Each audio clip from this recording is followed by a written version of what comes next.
हरे कृष्णा, हर हर महादेव। जैसा कि आप सभी जानते हैं, श्रावण मास शुरू हो चुका है और श्रावण मास भगवान शिव को अति प्रिय है। भगवान ने स्वयं कहा है कि 12 मासों में से श्रावण मास मुझे अत्यंत प्रिय है। इसका महात्म सुनने योग्य है, अतः इसे श्रावण कहा जाता है। आज से आप हर दिन हमारे चैनल पर सावन महात्म का अध्याय सुनाई जाएगी। आशा है आप आखिर तक, जब तक ये अध्याय समाप्त नहीं हो जाते, सुनते रहेंगे। वैसे तो पूरे सावन के महीने में हमें भगवान शिव की आराधना करनी चाहिए, परंतु यदि आप यह करने में सक्षम नहीं हैं तो आप हर सोमवार को भगवान शिव के मंदिर में जाकर भगवान शिव पर जल अर्पण करें। यदि आप इतना भी नहीं कर सकते तो आप घर बैठे हमारा यह श्रावण महात्म का अध्याय सुने। यदि आप हमारे चैनल पर नए हैं तो कृपया करके आज ही हमारे चैनल को सब्सक्राइब करें, ताकि भगवान शिव की आप पर कृपा हमेशा बनी रहे। बोलो हर हर महादेव। पहला अध्याय। शौनक जी बोले, हे सूत, हे महाभाग, हे व्याशिष्य, आपके मुख कमल से अनेक आख्यानों को सुनते हुए हम लोगों की तृप्ति नहीं होती। बार बार सुनने की इच्छा बढ़ती जा रही है। तुला राशि में स्थित सूर्य में कार्तिक मास का महात्म, मकर राशि में सूर्य में माघ मास का महात्म और मेष राशि में सूर्य होने पर बैसाख मास का महात्म, और इसके साथ उन मासों के जो भी धर्म हैं उन्हें आपने भली भांति कह दिया है। यदि आपके मत में इनसे भी अधिक महिमा में कोई मास हो तो और कोई धर्म हो तो उसे आप अवश्य कहिए, जिससे सुनकर कुछ सुनने की हमारी इच्छा ना हो। श्रद्धालु श्रोता समक्ष कुछ भी छिपाना नहीं चाहिए। तो फिर सूत जी बोले, हे मुनियों, आप सभी लोग सुने, मैं आप लोगों के वाक्य गौरव से संतुष्ट हूँ। आप लोगों के समक्ष कुछ भी गोपनीय मेरे लिए नहीं है। दम रहित होना, अस्तिकता, शठता का परित्याग, उत्तम भक्ति, सुनने की इच्छा, विनम्रता, ब्राह्मणों के प्रति भक्ति प्राणायता, सुशीलता, मन की स्थिरता, पवित्रता, तपस्विता और अनसुईया, ये श्रोता के 12 गुण बताए गए हैं। वह सभी आप लोगों में विद्यमान है। अतः मैं आप लोगों पर प्रसन्न होकर उस तत्व का वर्णन करता हूँ। एक समय प्रतिभाशाली संत कुमार ने धर्म को जानने की इच्छा से परम भक्ति से युक्त होकर विनम्रता पूर्वक ईश्वर से पूछा। संत कुमार बोले, योगियों के द्वारा आराधनीय चरण कमल वाले हे देव, हे महाभाग, हमने आपसे अनेक व्रतों तथा बहुत प्रकार के धर्मों का श्रवण किया, फिर भी हम लोगों के मन में सुनने की एक अभिलाषा है। 12 मासों में जो मास सबसे श्रेष्ठ, आपकी अत्यंत प्रीति करने वाला, सभी कर्मों की सिद्धि देने वाला हो और अन्य मासों में किया गया कर्म यदि इन मास में किया जाए तो वह अनंत फल प्रदान करने वाला हो। हे देव, उस मासों को बताने की कृपा कीजिए, साथ ही लोक अनुग्रह की कामना से उस मास के सभी धर्मों का वर्णन कीजिए। तब भगवान शंकर बोले, हे संत कुमार, मैं अत्यंत गोपनीय भी आपको बताऊंगा। हे विधि नंदन, मैं आपकी श्रवण इच्छा व भक्ति से प्रसन्न हूँ। 12 मासों में श्रवण मुझे अत्यंत प्रिय है। इसका महात्म सुनने योग्य है, अतः इसे श्रावण कहा गया है। इस मास में श्रवण नक्षत्र युक्त पूर्णिमा होती है, इस कारण से भी इसे श्रावण कहा गया है। इसके महात्म के श्रवण मात्र से यह सिद्धि प्रदान करने वाला है, इसलिए भी यह श्रवण संज्ञावाल है।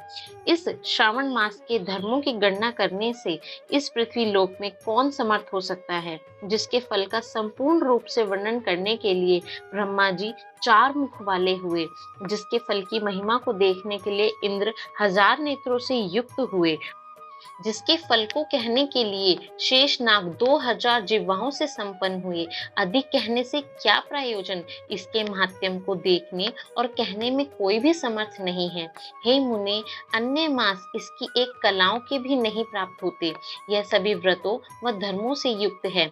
इस महीने में एक भी दिन ऐसा नहीं है जो व्रत से रहित दिखाई देता हो। इस मास में प्राय सभी तिथियां व्रत युक्त हैं।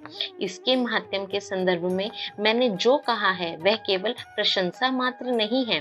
आर्तों, जिज्ञासुओं, भक्तों, अर्थ की कामना करने वाले, मोक्ष की अभिलाषा रखने वाले और अपने अपने अभिष्टि की आकांक्षा रखने वाले चारों प्रकार के लोगों को इस श्रवण में व्रतानुष्ठान करना चाहिए। सनत कुमार बोले, हे भगवान, हे सत्तम, आपने जो कहा है इस मास में सभी दिन व तिथियां व्रत रहित नहीं हैं, तो आप उन्हें मुझे बताएं। किस तिथि में, किस दिन में कौन सा व्रत होता है, उस व्रत का अधिकारी कौन है, उस व्रत का फल क्या है, उसकी विधि क्या है, किस किसने उस व्रत को किया व उसके उद्यापन की विधि क्या है, प्रधान पूजन कहाँ हो और जागरण करने की क्या विधि है, उसका देवता कौन है, उस देवता की पूजा कहाँ होनी चाहिए, पूजन की सामग्री क्या होनी चाहिए और किस व्रत का कौन सा समय होना चाहिए। हे प्रभु, आप मुझे यह सब बताएं। यह मास आपको प्रिय क्यों है, किस कारण से यह पवित्र है, इस मास में भगवान का कौन सा अवतार हुआ है, यह अन्य मासों से श्रेष्ठ कैसे हुआ और इस मास में कौन कौन धर्म अनुष्ठान करने के योग्य हैं। हे प्रभु बताइए। आपके समक्ष मुझे अज्ञानी का प्रश्न करने में कितना ज्ञान हो सकता है, अतः आप संपूर्ण रूप से बताएं। हे कृपालु, मेरे पूछने के अतिरिक्त जो भी शेष रह गया हो उसे भी लोगों के उद्धार के लिए कृपया करके आप बताएं। रविवार, सोमवार, भोमवार, बुधवार, गुरुवार, शुक्रवार, शनिवार के दिन जो करना चाहिए, हे विभु, वह आप सब मुझे बताइए। आप सबके आदि में अवभृत हुए अतः आपको आदि देव कहा गया है। जैसे एक की विधि बाधा से अन्य की विधि बाधा होती है, वैसे ही अन्य देवताओं के अल्प देवतक के कारण आपको महादेव माना गया है। 3 देवताओं के निवास स्थान पीपल वृक्ष में सबसे ऊपर आपकी स्थिति है। कल्याण रूप होने के कारण आप शिव हैं और पाप समूह को हरने के कारण आप हर हैं। आपके आदिदेव होने में आपका शुक्ल वर्ण प्रमाण है, क्योंकि प्रकृति में शुक्ल वर्ण ही प्रधान है, अन्य वर्ण विकृत हैं। आप कर्पूर के समान गौण वर्ण के हैं। आप आदिदेव हैं।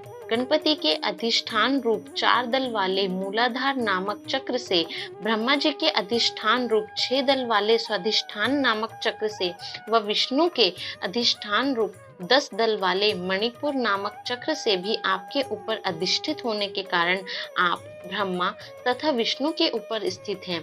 यह आपकी प्रधानता को व्यक्त करता है। हे देव, एकमात्र आपके ही पूजा से पंचायतन पूजा हो जाती है, जो कि दूसरे देवता की पूजा से किसी भी तरह संभव नहीं है। आप स्वयं शिव हैं। आपकी बाई जांघ पर शक्ति स्वरूपा दुर्गा, दाहिनी जांघ पर गणपति, आपके नेत्र में सूर्य तथा हृदय में भक्तराज भगवान श्री हरि विराजमान है। अनेक के ब्रह्मा रूप होने तथा रस के विष्णु रूप होने और आपके उसका भोक्ता होने के कारण, हे ईशान, आपके श्रेष्ठ तत्व किसे संदेह हो सकता है। सबको विरक्ति की शिक्षा देने हेतु आप शमशानों में तथा पर्वत पर निवास करते हैं। जगत संहार करने वाले हलाहल को गले में धारण किसने किया? महाप्रलय की काल नागन को आपने मस्तक पर धारण करने में कौन समर्थ था? संसार रूप अंधकूप में पतन के हेतु कामदेव को किसने भस्म किया? आप ऐसे हैं कि आपकी महिमा का वर्णन करने में कौन समर्थ है? मैं एक तुच्छ प्राणी, करोड़ों में जन्म में भी आपके प्रभाव का वर्णन नहीं कर सकता, अतः आप मेरे ऊपर कृपा करके मेरे प्रश्नों को बताएं। तो बोलो हर हर महादेव। पहला अध्याय यहीं समाप्त होता है। दूसरे अध्याय के लिए वीडियो के अंत में मैं आपको लिंक दे रही हूँ, उसे जाकर वहाँ से आप देखिए। तब तक के लिए मेरे चैनल को सब्सक्राइब और लाइक करना ना भूलें। धन्यवाद।